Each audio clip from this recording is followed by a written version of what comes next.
En 1991 concluía el proceso de desintegración del socialismo en Europa.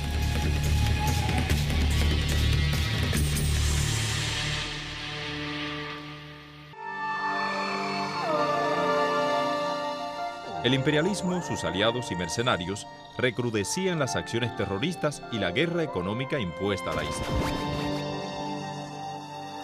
Fue una etapa difícil y de profundo análisis acerca de las vías para enfrentar tan colosal reto.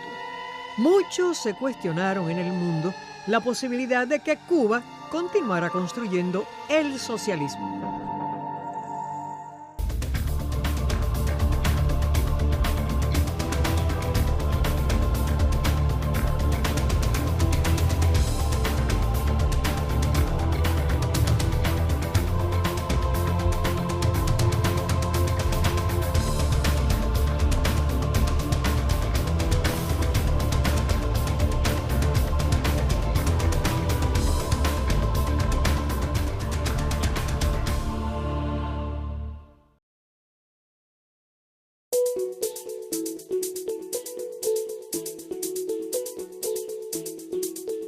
El 15 de marzo de 1990, la dirección del partido se dirige a sus militantes y a todos los trabajadores, patriotas y revolucionarios, convocándolos a discutir el llamamiento al cuarto Congreso del Partido Comunista de Cuba, que se desarrollaría en fecha tan significativa como el 10 de octubre de 1991 en la heroica ciudad de Santiago de Cuba. Se reafirmaría la decisión de continuar defendiendo el socialismo, a pesar de la desintegración del campo socialista y de la URSS, y se trazarían las medidas y políticas correspondientes al periodo especial, esta vez en tiempo de paz, para garantizar la supervivencia del país. En este Congreso se definió que el programa aprobado en el Congreso anterior ya no se ajustaba a las nuevas y difíciles condiciones del periodo especial que enfrentaba el país y resultaba necesario modificar los estatutos. Se introdujeron modificaciones trascendentes en cuanto a las vías y procedimientos para el ingreso al partido. La Asamblea de Trabajadores Ejemplares se convirtió en la vía de ingreso principal al partido y se incorporaron otras modalidades que otorgaron al proceso más flexibilidad. De importante efecto unitario para el país se acuerda suprimir como limitante para ingresar al partido el credo religioso de un revolucionario que acepte su programa político y ostente méritos para ingresar a sus filas.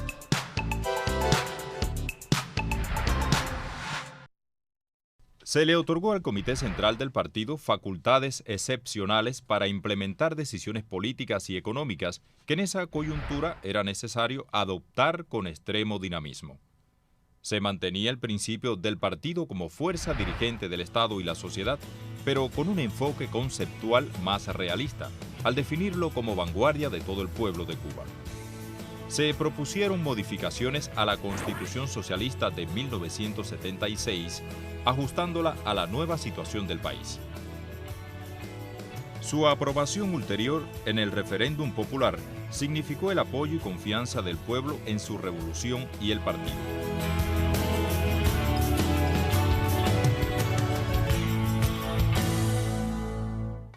El cuarto Congreso reafirmó que toda la actividad del partido debía sustentarse en su autoridad moral, en el acierto de su política, en la ejemplaridad de sus militantes y en la vinculación con las masas. Desde 1989, el gobierno norteamericano, de manera oportunista, venía agudizando las medidas de bloqueo y subversión contra Cuba. En 1993 se firma la ley Torricelli y en 1996 la Helms-Burton. Tienen lugar agresiones biológicas, campañas mediáticas y ataques a instalaciones turísticas, a fin de privarnos de alimentos y de los ingresos del turismo, devenido sustento fundamental de la economía.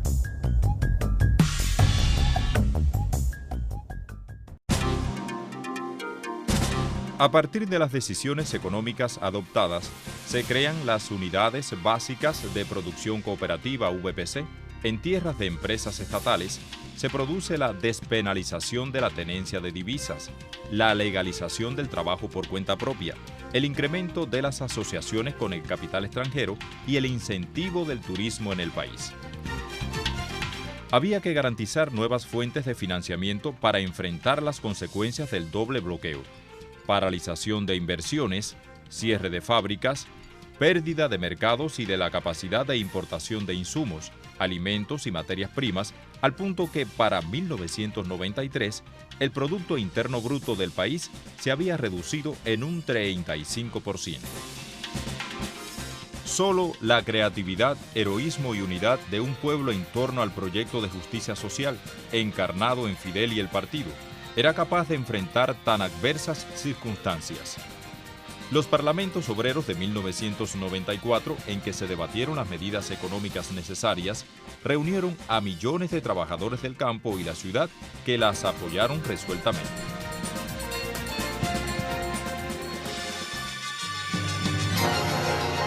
Manifestaciones de corrupción, prostitución y desigualdad social, entre otras, ajenas hasta entonces a la sociedad cubana, comienzan a manifestarse. A la vez que su más decidido enfrentamiento ideológico logra limitar sus efectos a determinados segmentos de la sociedad. En tan difícil coyuntura se produce el intento de secuestro de la lanchita de Regla y elementos antisociales contrarrevolucionarios y otros a los que el gobierno norteamericano negaba la reunificación familiar, instigados y manipulados por la radio enemiga, protagonizan desórdenes callejeros en un barrio de la capital el 5 de agosto de 1994. La rápida y enérgica respuesta del pueblo, encabezado por su comandante en jefe, demostraron que el impacto de la obra social acumulada por la revolución estaba muy por encima de las burdas manipulaciones enemigas.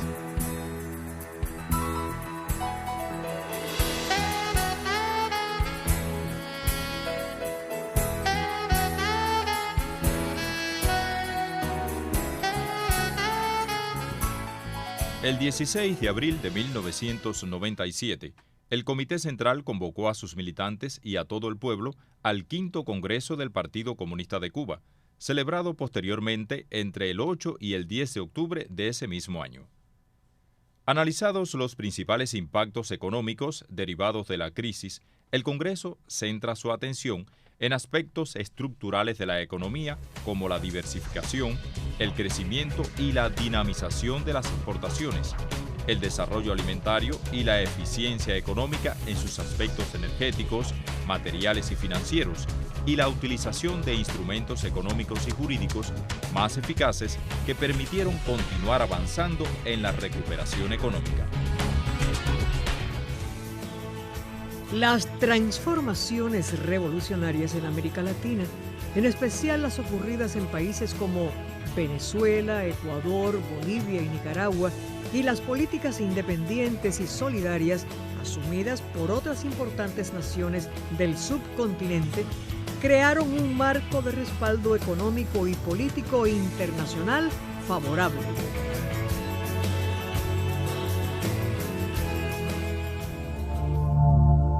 En noviembre de 2005, Fidel alerta a la nación en su discurso a los estudiantes de la Universidad de La Habana. Puede ser o no irreversible un proceso revolucionario. ¿Cuáles serían las ideas o el grado de conciencia que harían imposible la reversión de un proceso revolucionario? Cuando a los que fueron de los primeros, los veteranos, vayan desapareciendo y dando lugar a nuevas generaciones de líderes. ¿Qué hacer y cómo hacerlo? Si nosotros al fin y al cabo hemos sido testigos de muchos errores. Y ni cuenta nos dimos. A pesar de las limitaciones de salud del compañero Fidel, el partido siempre ha contado con su visión política y experiencia. Trabajador incansable que ha escrito cientos de reflexiones, transmitiendo al pueblo de Cuba y al mundo su valiosa experiencia para enfrentar los grandes riesgos a que se ve sometida la humanidad en este tercer milenio. Los niveles de desarrollo alcanzados en esta década, por encima de los más difíciles momentos de los 90, se veían amenazados por la profunda crisis global del capitalismo.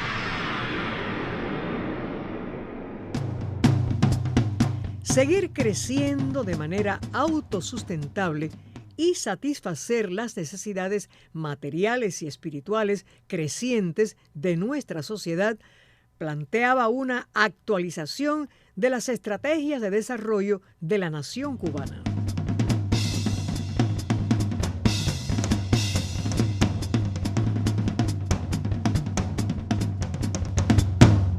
Durante 3 meses, del 1 de diciembre del 2010 al 28 de febrero del 2011, en un amplio ejercicio democrático, se desarrolló el debate y enriquecimiento por el pueblo de los lineamientos de la política económica y social propuestos por el partido para enfrentar los problemas decisivos para el desarrollo ulterior de la revolución.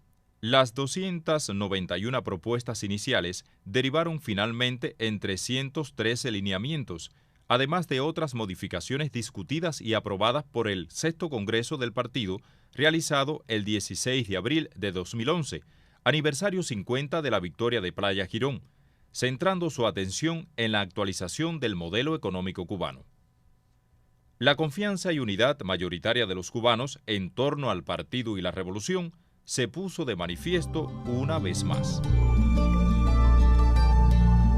Para alcanzar el éxito, lo primero que estamos obligados a modificar en la vida del partido es la mentalidad, que como barrera psicológica, según mi opinión, es lo que más trabajo nos llevará a superar.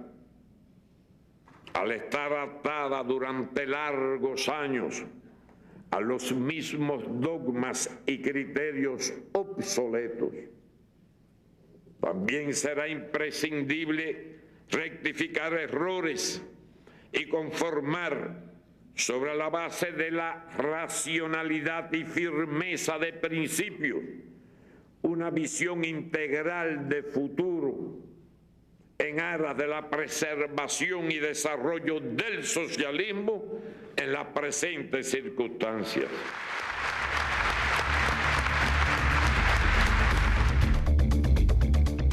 El Partido Comunista de Cuba perdura, se fortalece y crece, aún en la adversidad de estos años, porque el pueblo cubano quiere.